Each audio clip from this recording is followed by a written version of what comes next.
चंड नामक एक सरल हृदय का भील जंगल में रहता था।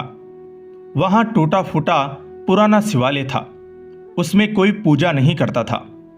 चंड उस मूर्ति को उठाकर अपने घर ले आया और किसी से पूछकर जल, चिता भस्म, बेलपत्र और धतूरी के फूल आदि से श्रद्धापूर्वक भगवान शिव जी की पूजा करने लगा। जल, बेलपत्र, धतूरी के फूल तो जंगल में थे ही। शमशान से जाकर वह 7 दिनों के लिए चिता भस्म की पोटली बांध लाता। एक दिन रात को इतनी जोर की वर्षा हुई कि शमशान की सारी राख बह गई। उसी दिन चंड की पूजा के लिए लाई हुई चिता भस्म समाप्त हो गई थी। उसने बहुत प्रयत्न किया, कोसों भटक आया, पर कहीं चिता की भस्म नहीं मिली। उसके मन में बड़ा ही दुख था। आज भगवान की पूजा कैसे होगी? उसके नेत्रों से आंसू बहने लगे और वह सिर पकड़कर बैठ गया। उसकी यह दशा देखकर चंड की पत्नी ने विनय से पूछा कि आप आज इतनी दुखी क्यों हैं? उसने कहा, क्या बताऊं, मैं बड़ा अभागा हूं। आज कहीं भी चिता भस्म नहीं मिली। आज भगवान की पूजा कैसे होगी? भला पूजा किए बिना मैं जल भी कैसे पी सकता हूं? आज भगवान बिना पूजा के रहेंगे। पति की विषाद भरी बात सुनकर उसको तुरंत एक युक्ति सूझी और वह बोली, बस इतनी सी बात के लिए आप इतने व्याकुल हैं? स्नान कीजिए, चिता भस्म अभी मिल जाएगी। तदंतर वह वहां से चल दी और द्वार के सम्मुख थोड़ी दूरी पर एक पीपल का वृक्ष था। वहां जाकर उसने मिट्टी की वेदी बनाई और झोंपड़ी का सब सामान निकाल कर उस वृक्ष के नीचे रखने लगी। पत्नी की इस चेष्टा को देखकर चंड ने पूछा, तुम यह सब क्या कर रही हो? और वह हक्का बक्का होकर पत्नी की ओर देखने लगा। उसके कुछ भी समझ में नहीं आया। पत्नी बोली, आप जल्दी स्नान करके भगवान को पीपल के नीचे वेदी पर बैठा दे।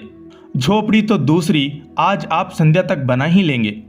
उसमें अग्नि लगाकर मैं जल जाती हूं। आपके भगवान की पूजा के लिए बहुत दिनों की चिता भस्म हो जाएगी।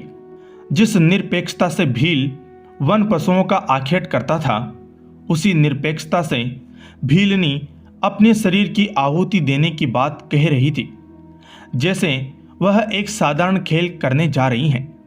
चंड ने पत्नी के मुख की ओर देखा। पत्नी के त्याग, प्रेम और भक्ति ने उसे प्रेम विवहल कर दिया। भरे कंठ से उसने कहा, शरीर ही सुख, धर्म और पुण्य का कारण है। तुम अपने शरीर को मत जलाओ। भीलनी ने पति के चरणों पर सिर रखकर कहा, मेरे स्वामी, एक दिन तो मैं मरूंगी ही। मेरा शरीर भगवान की सेवा में लगे, इससे बड़ा पुण्य और क्या होगा?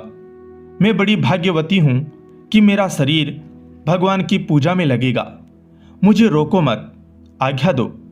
भील के नेत्रों से आंसू बहने लगे। वह बोलने में असमर्थ हो गया। भीलनी ने फिर स्नान किया, शंकर जी को पीपल के नीचे वेदी पर बैठाया और झोपड़ी में अग्नि लगा दी।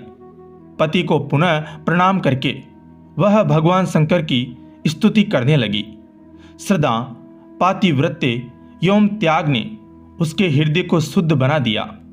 उसके सारे आवरण ध्वस्त हो गए। विशुद्ध ज्ञान तो अंतकरण में ही है। उस दिव्य ज्ञान से परिपूत उसकी वाणी प्रेम से गदगद हो रही थी। वाछामि नाहमपि सर्वधनाधिपतेम, न स्वर्ग भूमि मच्चलाम, न पदम विधात्व। भूयो भवामि एदि जन्मनि नाथ नित्यम, तत्वपाद पंकजल सन्मकरंद भृंगी। किम जन्मना सकल वर्ण जनोत्तमेन, किम विद्या सकल शास्त्री विचारवत्या। यशास्ति चेतसी सदा परमेश भक्ति, को नेस्त तस्त्रिभुवने पुरुषोस्ति धन्य। हे प्रभो, न तो मैं कुबेर का पद चाहती हूँ, न स्वर्ग, न ब्रह्मलोक और न मोक्ष ही। मेरे चाहे जितने जन्म हो, मैं सदा आपके चरण कमलों की रज की भ्रमरी रहूं। आपके चरणों में मेरा नित्य अनुराग बना रहे।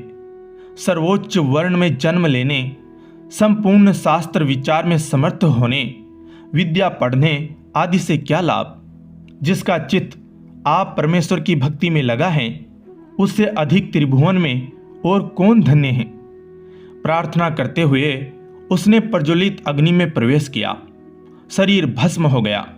चंड ने स्नान किया, पुष्प एकत्र किए, जल डालकर थोड़ी चिता भस्म शीतल करके उससे पूजा की।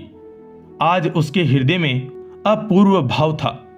अंतर में पत्नी के त्याग ने प्रेम की धारा प्रवाहित कर दी थी।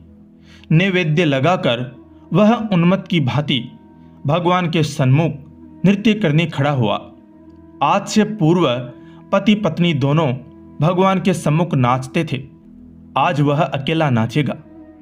मैं स्वप्न तो नहीं देख रहा हूं, तुम यहां कैसे? तुम तो अग्नि में जल गई थी न।